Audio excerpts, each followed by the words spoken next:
గౌరవనీయులు Balamalli sound పెంచమన్ BRS రాష్ట్ర కార్యవర్గ సభ్యులు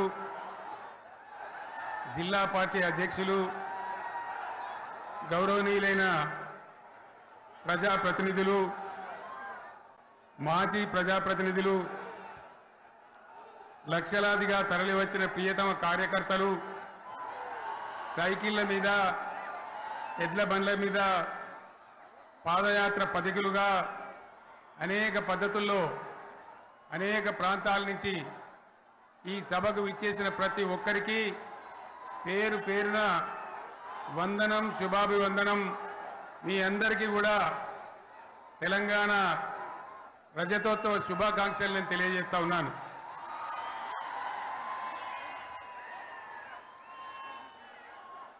జననీ జన్మభూమిశ్చ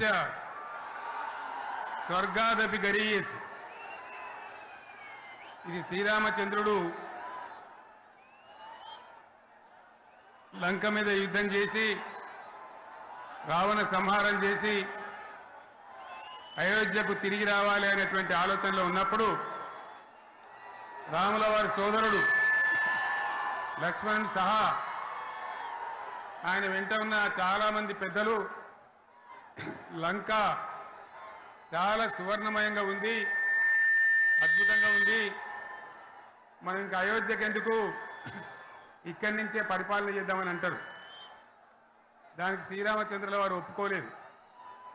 ఆయన చెప్పిన మాట ఏంటంటే, కన్న తల్లిని జన్మభూమిని మించినటువంటి స్వర్గం ఏది కూడా ఉండదు, కాబట్టి మనం అయోధ్యకే తరలిపోవాలని చెప్పి మళ్ళీ అందరిని తీసుకొని అయోధ్యకు రావడం జరిగింది.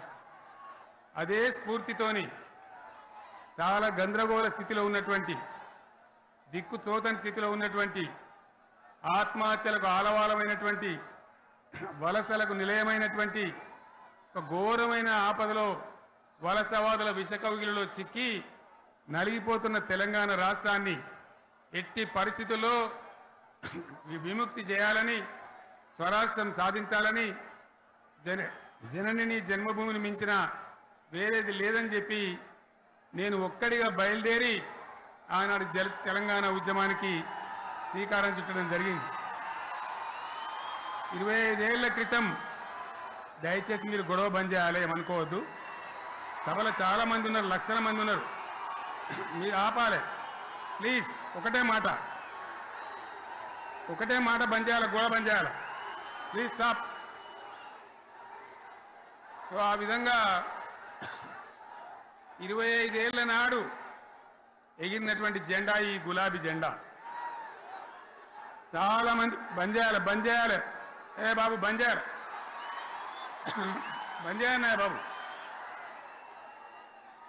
ఆ రకంగా ఎగిరిన జెండాను ఎందరో అవమానపరిచింది, ఎన్నో మాటలు అన్నారు, ఎగతాళి చేసిండ్రు, అవహేళన చేసిండ్రు, మకలో పుట్టింది ఉబ్బలో పోతుందని చెప్పిండ్రు. కానీ ఈ జెండా మీ అందరి సహకారంతో, అనేక మంది త్యాగాలతోని, వందలాది మంది ప్రాణ బలిదానాలు కూడా చేయడంతో, అనేక ఉద్యమాలతోని యావత్తు తెలంగాణనే ఒక అద్భుతమైనటువంటి ఉద్యమమై ఎగిసిపడి, ఒక సమయం ఎట్లా వచ్చింది, ఒక సమయంలో అంటే తెలంగాణ యావత్తు ఒక పక్కన నిల్చొని బరి గీసి బిడ్డ నా తెలంగాణ అక్కడ పెట్టు అని చెప్పి నిలబడ్డటువంటి సందర్భం మనందరం కూడా సృష్టించినాం. తద్వారా మన లక్ష్యం తెలంగాణ రాష్ట్రాన్ని సాధించుకున్నాం. ఆ తదనంతరం ప్రజలు దీవిస్తే 10 సంవత్సరాల పాటు అద్భుతమైనటువంటి దగదగలాడే తెలంగాణ తయారు చేసి అందరూ బిత్తరపోయే విధంగా, ఆశ్చర్యపడే విధంగా బ్రహ్మాండమైన తెలంగాణ నిర్మాణం చేసుకున్నాం. ఆ విధంగా 25 సంవత్సరాల సుదీర్ఘ చరిత్రను ఈరోజు ఈ వరంగల్ గడ్డ మీద మనం జరుపుకుంటా ఉన్నాం, రజతోత్సవ సందర్భంలో జరుపుకుంటా ఉన్నాం. చాలామంది చాలా రకాల ప్రయత్నాలు చేసినారు. ఇక్కడ కూడా ఇప్పుడు కూడా బ్రహ్మాండమైనటువంటి ప్రయత్నాలు చేస్తూ ఉన్నారు. నేను ఒక్కటే మాట చెప్తా ఉన్నా, ఈ గడ్డకు ప్రత్యేకత ఉంది. ఇది రాణి రుద్రమ్మ ఏలిన వీరగడ్డ, సమ్మక్క సారక్కల పోరుగడ్డ, బమ్మెర పోతన కవితా మాధుర్యం పండించినటువంటి జీవగడ్డ. ఈ వరంగల్ నేలకు నేను వందనం చేస్తా ఉన్నాను. మన అమరవీరులకు శిరస్సు వంచి నివాళులు అర్పిస్తా ఉన్నాను.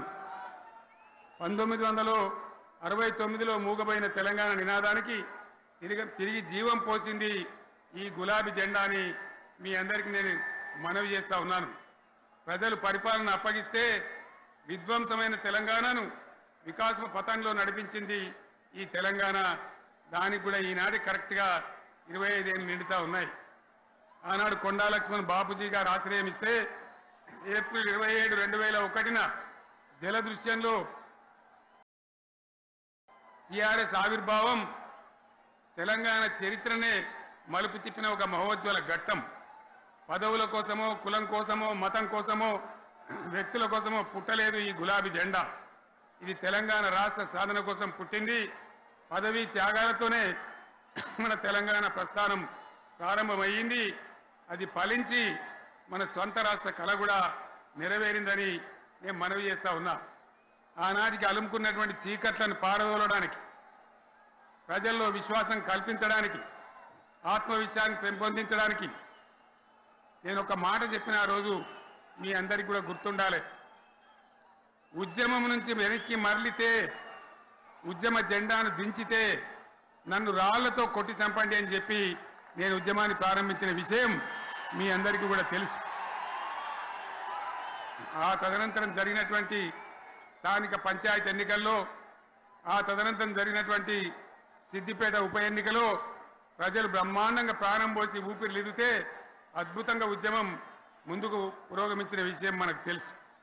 60 ఏళ్ల సమైక్య పాలనలో తెలంగాణది ఎంత గోస, ఎంత దుఃఖం, ఎంత వేదన, ఎంత హింస, ఎంత అణిచివేత చూసినామో మనందరికీ కూడా బాగా తెలుసు. గోదావరి కృష్ణనీళ్ళు దక్కకుండా తరలిపోతే తల్లి సనుబాలకు నోచని పిల్లల్లాగా తెలంగాణ బిడ్డలు రోధించారు. కరువుల కాటకాలకు గురయ్యారు. అర్ధరాత్రి కరెంట్లు పెట్టబోయి పాములు గుట్టి, తేలు గుట్టి చాలా భయంకరంగా అనాథల్లాగా చనిపోయినారు.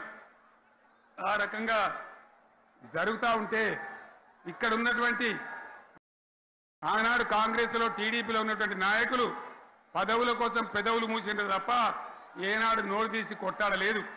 గులాబీ జెండా ఎగిరేదాకా కనీసం తెలంగాణ సోయిని కూడా ప్రదర్శించలేకపోయినారు.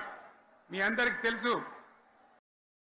తెలంగాణ కోసం అవసరమైన ప్రతి సందర్భంలో పదవులు త్యాగం చేసిన వాళ్ళు బీఆర్ఎస్ బిడ్డలు అని చెప్పి నేను గర్వంగా మనవి చేస్తా ఉన్నా. కానీ పదవుల కోసం తెలంగాణను ఆగం చేసిన వాళ్ళు ఆనాడు ఉన్నటువంటి కాంగ్రెస్ నాయకులు అని చెప్పి కూడా నేను మనవి చేస్తా ఉన్నా.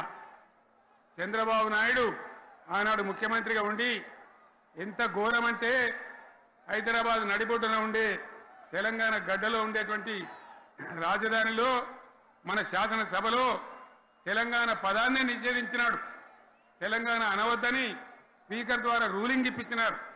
ఇదే జిల్లాకు చెందినటువంటి ప్రణయ్ భాస్కర్ గారు ఆ రోజు ఎమ్మెల్యేగా శాసనసభలో తెలంగాణ అంటే అది నేరమైనట్టుగా పరిగణించి తెలంగాణ పదాన్నే నిషేధించేటువంటి ప్రయత్నం చేసినారు.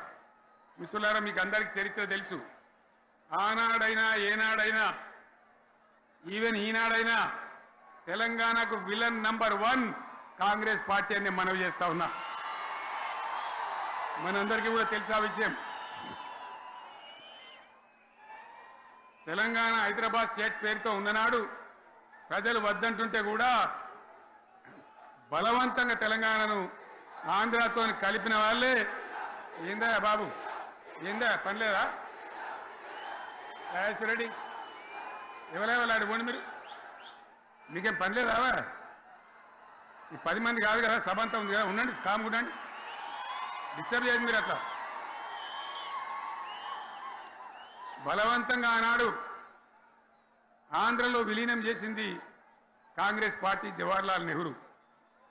69లో ఉద్యమం వస్తే 400 మంది తెలంగాణ బిడ్డలను పిట్టల్లాగా కాల్చి చంపింది ఇందిరాగాంధీ ప్రభుత్వం, ఆనాడు ఉన్నటువంటి కాంగ్రెస్ పరిపాలన. మళ్ళీ 2001 నుంచి మనం విజృంభిస్తే నంగనాచిలాగా ఇదే కాంగ్రెస్ వచ్చి మన బలాన్ని మన ఊపును చూసి పొత్తు పెట్టుకొని తెలంగాణ ఇస్తామని నమ్మబలికి మనతో పొత్తు పెట్టుకున్నది కూడా మీరు చూసినారు. మళ్ళా ఎగ్గొట్టే ప్రయత్నం చేసినారు. 14 ఏళ్ళు ఏడిపించినారు. అది మీ అందరికి తెలుసు. వాళ్ళు ఎట్టెట్లా చేస్తూ ఉంటే వాళ్ళ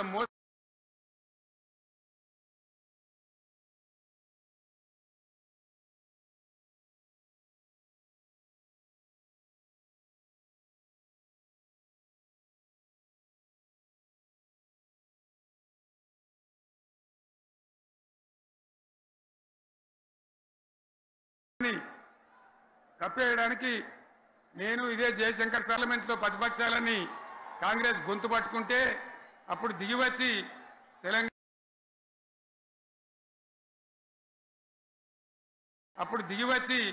తెలంగాణ కోసం ప్రకటన చేసిన విషయం మీకు తెలుసు. మళ్ళీ ప్రకటన వెనక్కి తీసుకొని మళ్ళా వెనకకు పోయినారు. ఆ తర్వాత సకల జనుల సమ్మె కావచ్చు, సాగర హారాలు కావచ్చు, పంట వార్పులు కావచ్చు, అనేక రూపాలలో విజృంభించి మళ్ళీ భయంకరమైన పోరాటం చేసినాం. మళ్ళీ 3 ఏళ్ల తర్వాత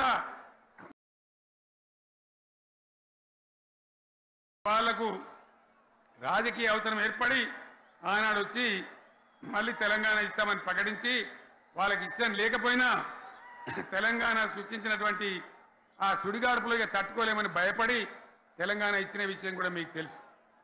తదనంతరం ప్రజలు మనకు అధికారం ఇచ్చినారు. దాన్ని మనం ఏదో అధికారం అనుభవించడానికి తీసుకోలే, బాధ్యతగా తీసుకున్నాం. ఎంత బ్రహ్మాండంగా పనిచేసినాం.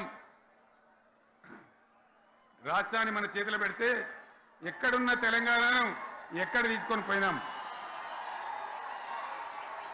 అనేక రంగాలలో please please please please please ఒకటే మాట. ఏ బాబు ఇక్కడ నేను మాట్లాడుతున్నా, అక్కడ మీరు మాట్లాడుతున్నా, మీకు ఏమైనా అర్థం ఉన్నదా? ఏది అర్థం కావాలి ప్రజలకు? ఏం పని లేదావా? ఇదేం పద్ధతి? మీరు పార్టీ కార్యకర్తలేనా? సైలెన్స్ ఉండండి. అంతమంది నన్ను లక్షల మంది మీరు 10 మంది ఏందా ఇక్కడ? 10 నిమిషాలు సైలెంట్ ఉండలేరా? చివరిలో బాగా చెప్తాం, స్లోగా అద్భుతంగా దుంకుదాం, స్టేజ్ ఎత్తు దుంకుదాం. మీరు బాధ్యత చూడాల్సింది ఏంటంటే మీరు అరవడం బంద్ చేయండి. ఇంతమంది ఉన్నారు. ఏం సీఎం పని లేదా నీకు? మళ్ళీ అందరు ఇళ్లలోకి చేరుకోవద్దా? క్షేమంగా పోవద్దా? ఎక్కడెక్కడి నుంచో దూరం నుంచి వచ్చిన వాళ్ళు ఉన్నారు. 10 నిమిషాలు మీరు సైలెంట్గా ఉండండి. ముందరున్న వాళ్ళు 10 ఏళ్ల బీఆర్ఎస్ పాలనలో ఎక్కడున్న తెలంగాణ ఎక్కడికి పోయింది? ఎన్ని రంగాలలో ఎన్ని అవార్డులు వచ్చినాయి? ఎన్ని అద్భుతమైన పనులు చేసి చూపెట్టినాం. తెలంగాణ అంటే ఒకప్పుడు వెనుకబడ్డ ప్రాంతం, ఎగతాళి చేయబడ్డ ప్రాంతం, పనికి మాలిన ప్రాంతం అని పేరు పెట్టిన ప్రాంతం. కానీ ఎన్ని రంగాలు, తలసరి ఆదాయాన్ని బ్రహ్మాండంగా పెంచినాం. 90,000 ఉన్న తలసరి ఆదాయాన్ని 3.5 లక్షల పైచీలకు పెంచుకున్నాం. జిఎస్డిపిని దేశంలో నంబర్ 1 స్థానానికి తీసుకెళ్ళినాం. తెలంగాణలో బ్రహ్మాండంగా పెండింగ్ ప్రాజెక్టులన్నీ కూడా కంప్లీట్ చేసుకున్నాం. కల్వకుర్తి కావచ్చు, నెట్టెంపాడు కావచ్చు, భీమా కావచ్చు, ఎల్లంపల్లి కావచ్చు, మిడిమానేరు కావచ్చు, అక్కడ మేఘాల మీద పనిచేసి దాన్నంతా కూడా కంప్లీట్ చేసి ఒక్క పాలమూరు జిల్లాలోనే 10 లక్షల ఎకరాలకు సాగునీళ్ళు ఇచ్చుకున్నాం. బ్రహ్మాండమైనటువంటి ఇరిగేషన్ ప్రాజెక్టులు కంప్లీట్ చేసుకున్నాం. 3.5 లక్షల టన్నుల వడ్లు పండించే స్థాయికి తెలంగాణను తీసుకొని పోయినాం.